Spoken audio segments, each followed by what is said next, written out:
Halo, perkenalkan nama kakak Fitri Juliasi. Di sini kakak nanti mau apa? Mendongeng.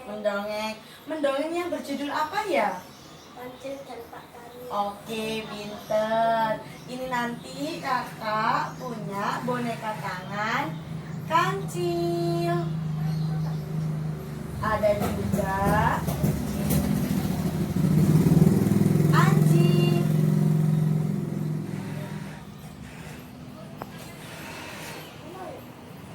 Pak Tani dan orang-orangan sawah. Sudah siap semuanya? Siap. Si Kancil dan Pak Tani. Di suatu desa hiduplah seorang petani dan keluarganya. Pak Tani mempunyai ladang kebun mentimun yang sangat besar. Pak Tani setiap hari pergi ke ladang untuk menanam timun. Setiap siang dan malam, Pak Tani selalu menjaga kebunnya agar tidak diganggu oleh si Kancil. Karena Pak Tani kesal, setiap pergi ke ladang, mentimunnya selalu dimakan oleh si Kancil. Sehingga Pak Tani membuat pagar yang cukup kuat dan tinggi agar si Kancil tidak bisa masuk ke ladang Pak Tani. Suatu malam, Kancil pun merasa lapar dan perutnya keroncongan. Dan akhirnya si Kancil pergi ke ladang Pak Tani untuk makan timun dan merusak pagarnya. Ia pun berlari dan melompat-lompat menuju kebun Pak Tani. Sesampainya di kebun, Kancil pun merasa gembira karena melihat banyak timun yang akan dimakannya. Dan Kancil pun merasa ketakutan dan lari menghindari kebun Pak Tani.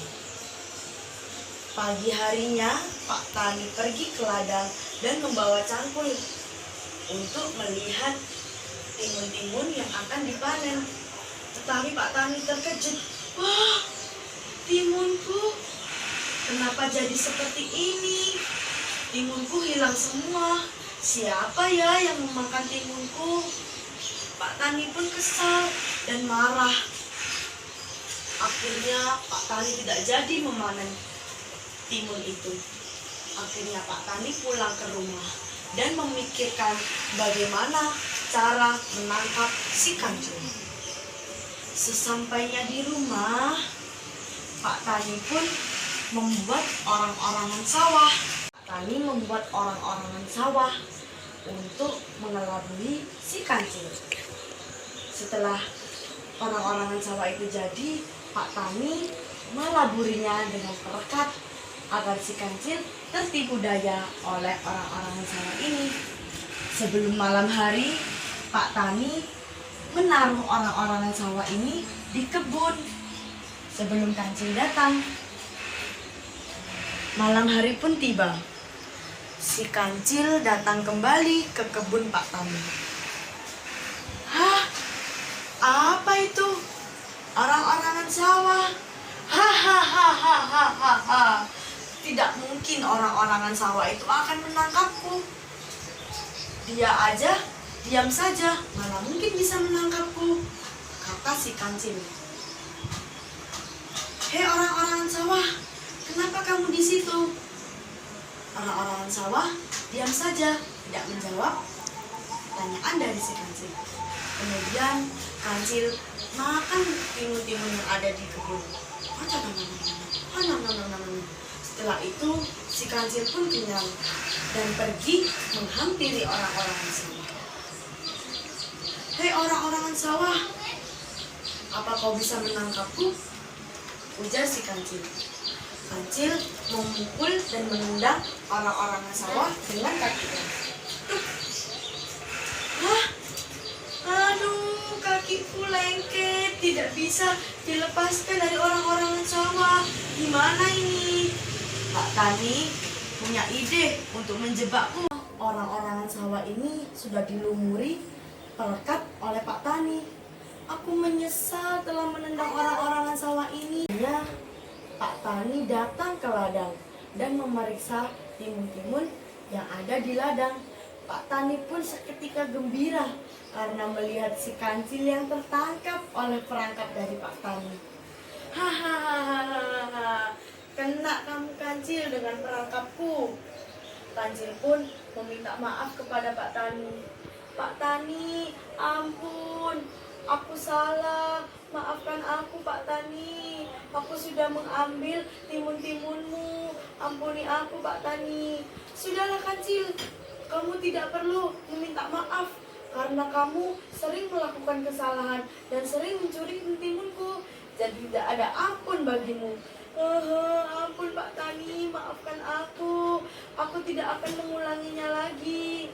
Kancil pun dibawa oleh Pak Tani ke rumahnya. Sesampainya di rumah, Pak Tani pun mengurung Kancil dalam kandang ayam. Sudah, kamu di sini saja, Kancil. Aku akan pergi ke pasar untuk membeli tusuk sate dan akan menyatemu.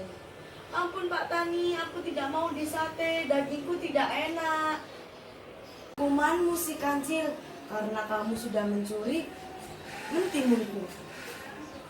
Akhirnya Pak Tani tidak menghiraukan si Kancil dan kemudian Pak Tani bergegas pergi ke pasar untuk membeli bahan-bahan yang akan dibuat sate. Setelah itu muncullah seekor anjing. Cil, kenapa kamu ada di situ? Aku di sini karena aku nanti akan diajak Pak Tani pergi ke pesta.